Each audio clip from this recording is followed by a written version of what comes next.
Bismillahirrahmanirrahim. Assalamualaikum warahmatullahi wabarakatuh. Pada kesempatan ini saya akan mencoba memaparkan pemecahan masalah siswa kaitannya dengan bagaimana menumbuhkan minat baca peserta didik pada mata pelajaran instalasi tenaga listrik di kompetensi keahlian Teknik Ketenagalistrikan SMK Negeri 6 Bandung tahun pelajaran 2022-2023. Sebelumnya izinkan untuk memperkenalkan diri. Nama Rohmat Septiani SPD, NIP 1971-0908-2006-04-1016, pangkat at golongan penata 3C, unit kerja Pemerintah Provinsi Jawa Barat, Dinas Pendidikan SMK Negeri 6 Bandung.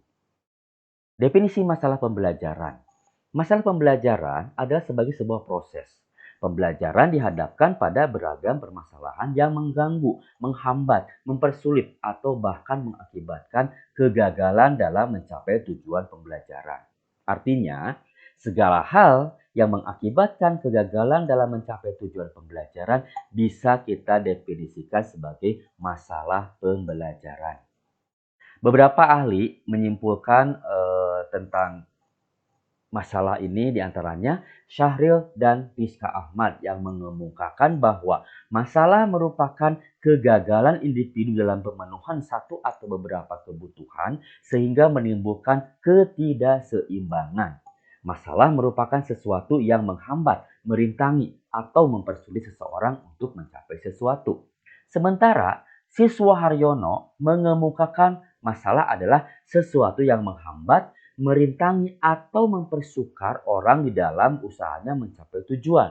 Masalah dapat disebabkan oleh faktor-faktor dari orang itu sendiri maupun oleh faktor-faktor dari luar orang itu. Sedangkan masalah berarti soal sesuatu yang harus dipecahkan menurut Suharsono dan kawan-kawan tahun 2005.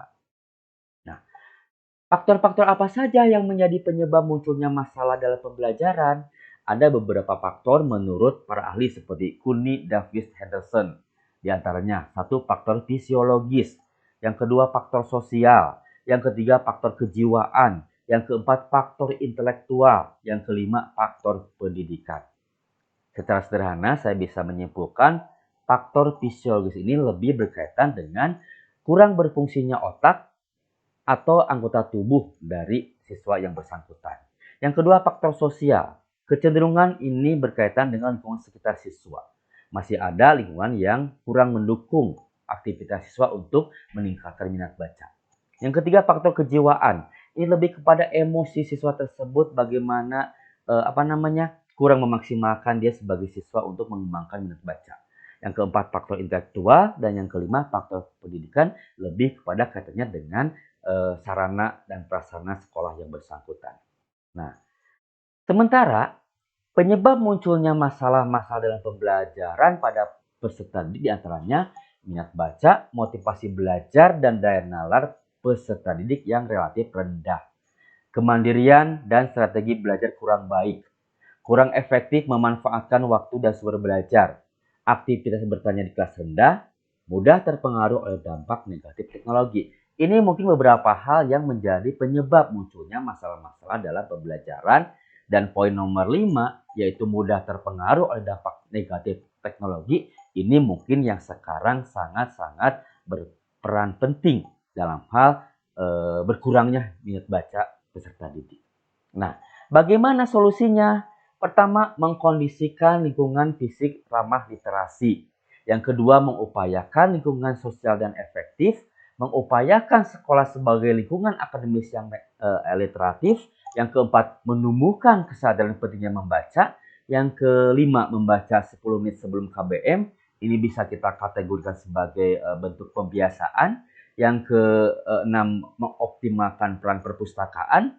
Di sini mungkin tentang sarana prasarananya, judul bukunya, jumlah bukunya, judul buku dengan kaitan dengan kompetensinya, dan yang kelima membentuk komunitas baca. Ini mungkin beberapa hal yang menjadi solusi bagaimana meningkatkan minat baca siswa.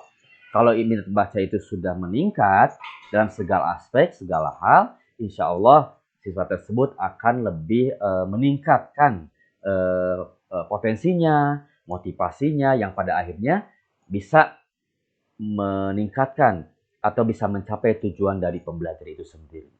Demikianlah yang bisa saya sampaikan. Kurang lebihnya mohon maaf. Terima kasih. Billahi taufiq wal hidayah. Assalamualaikum warahmatullahi wabarakatuh.